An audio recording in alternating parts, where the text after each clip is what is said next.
Pokémon Winds Waves is one of the most exciting upcoming Pokémon games right now.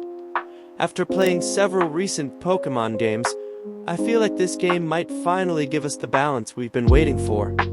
Today, I want to share my thoughts and what we can expect from Pokémon Winds Waves. Let's start with some recent Pokémon games. First, Pokémon Sword and Shield. The story was good, but overall, it felt pretty normal. Sometimes the gameplay even felt a little laggy. Then we had Pokémon Legends Arceus. For me, this is still my favorite Pokémon game. The gameplay was fresh. Catching Pokémon in the wild felt amazing, and the world actually felt alive. After that came Pokémon Scarlet and Violet. These games gave us a big open world and more freedom to explore. But unfortunately, the glitches and graphics issues made the experience worse. And now we also have Pokémon ZA. The gameplay looks interesting, but the exploration seems limited.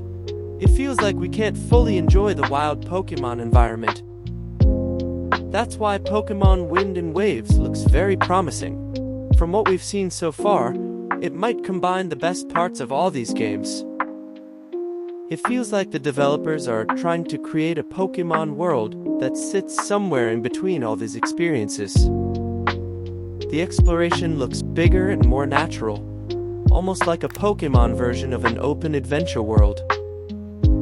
Breath of the Wild style exploration. In fact, the world design reminds me of something similar to the feeling players had in The Legend of Zelda Breath of the Wild. Imagine exploring huge lands, sailing across the ocean, discovering islands, and encountering wild Pokémon naturally across the world. If Winds Waves can deliver that kind of exploration, it could make the Pokémon world feel more alive than ever. Starters. Another thing I really like so far is the starter Pokémon. The starters actually look amazing. Each one has a unique design and personality, and they already feel memorable even before the game releases. Starters are always important in Pokémon games because they begin your journey, and these ones look like they could become fan favorites.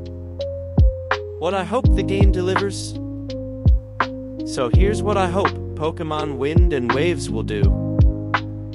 First, smooth gameplay without the glitches we saw in Scarlet and Violet. Second, beautiful and consistent graphics that match the world design. Third, exploration that truly lets us enjoy the wild Pokémon environment, like in Legends Arceus. And finally, a story that is interesting but doesn't slow down the gameplay. If Pokémon Winds Waves can combine the strong story from Sword and Shield, the immersive world of Legends Arceus, and the open exploration of Scarlet and Violet, then we might finally get the Pokémon game fans have been waiting for. Right now, it really feels like a Pokémon game that sits between all these worlds. And honestly, that's why I'm very excited for it. But what do you think about Pokémon Winds Waves? Do you think it could become the best Pokémon game yet? Let me know your thoughts in the comments. And if you enjoyed Pokémon discussions like this, make sure to like the video and subscribe for more.